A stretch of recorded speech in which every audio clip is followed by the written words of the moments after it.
Hello, my name is Komkit. I am 21 years old. Currently, I am studying at university in course software engineering. I came from Kampong Thom province, and I had joined and stayed with the Cornerstone Church since I was grade 10.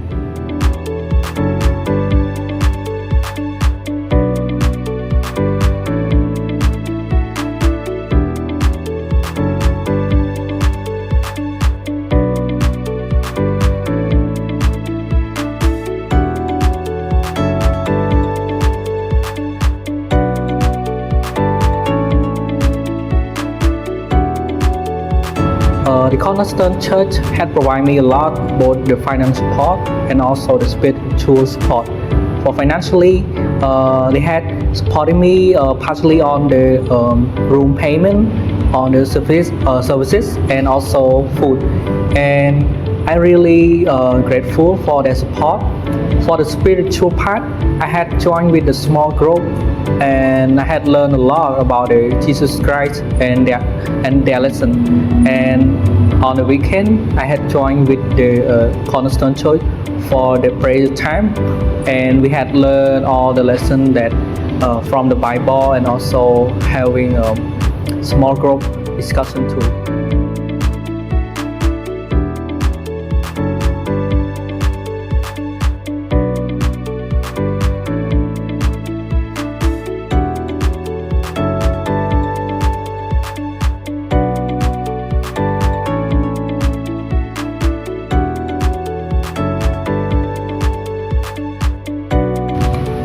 ខ្ញុំឈ្មោះស្រីនីនឆ្នាំនេះខ្ញុំអាយុ20ឆ្នាំខ្ញុំមកពីខេត្តកណ្ដាល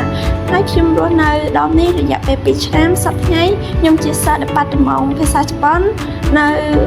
AFL ហើយរៀននៅឆ្នាំទី2ចំពោះការមកស្នាក់នៅទីនេះខ្ញុំទទួលបានពរច្រើនពីព្រះអង្គនៅក្នុងតែការរស់នៅនិងខាងព្រលឹងវិញ្ញាណភាសាការរស់នៅដំរស់នៅជាក្រុមមានអារម្មណ៍ថាពិបាកប៉ុន្តែយើងបានទទួលនៅរបៀបការរស់នៅជាក្រុមហើយនឹងមានច្បាប់វិន័យផ្សេងៗដែលរស់នៅកន្លងមកហើយវាពិតជាបានធ្វើឲ្យខ្ញុំក្លាយជាមនុស្សប្រសើរជាងមុនដែលថាអាចសម្របខ្លួនទាំងការរស់នៅជាក្រុមនិងការគ្រប់ច្បាប់ហើយចំណែកព្រលឹងវិញ្ញាណក៏បានស្គាល់ព្រះអង្គកាន់តែច្រើនហើយខ្ញុំគិតថាពីមុនមកអត់គិតថានឹងបានស្គាល់ព្រះអង្គពេលបានស្គាល់ព្រះអង្គមានអារម្មណ៍ថាខ្លួនឯងសប្បាយចិត្តជាងមុនហើយអត់លែងគិតថាខ្លួនឯងនៅតែលែងគិតថាខ្លួនឯងមិននៅតែម្នាក់ឯងទេមានគ្រីស្ទានច្រើនក៏ដូចជាអ្នករួមជំនឿបានផ្ដល់នូវជាការលើកទឹកចិត្តដូចជាមិនថាជា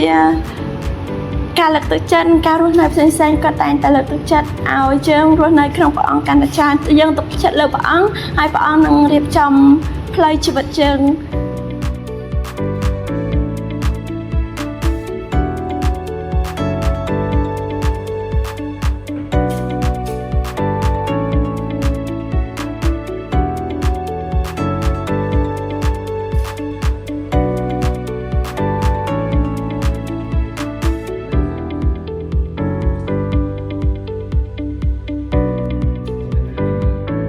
ខ្ញុំឈ្មោះខូលីតាឆ្នាំនេះអាយុ21អ្នកមកពីខេត្តបាត់ដំបងខ្ញុំនៅដល់ប្រហែល2ឆ្នាំហើយដល់ហ្នឹងខ្ញុំកំពុងតែរៀននៅវិទ្យាឋានស៊ីតិចជាសិស្សឆ្នាំទី1 Department IT អញ្ចឹងសម្រាប់ការមកនៅដល់នេះគឺជួយបានច្រើនជួយទាំងពីផ្នែកផ្លូវចិត្តក៏ផ្នែកជាការប្រាប់ចាំថ្ងៃផ្សេងៗដូចថាពេលខ្លះយើងអត់សុបាយពីខាងក្រៅទេតែមកនៅខាងដំយើងឯងនឹងមានគ្នានឹងនិយាយលើកទឹកចិត្តអីផ្សេងហើយក៏ស្គាល់ក្រុមជំនុំតាមរយៈដំនេះដែរហើយសម្រាប់ខ្ញុំជាសិស្សអាហារប្រកបក្រុមជំនុំដូចគ្នាអញ្ចឹងក៏ experience សម្រាប់នៅដំបែបអត់ដែលស្គាល់គ្នាទេ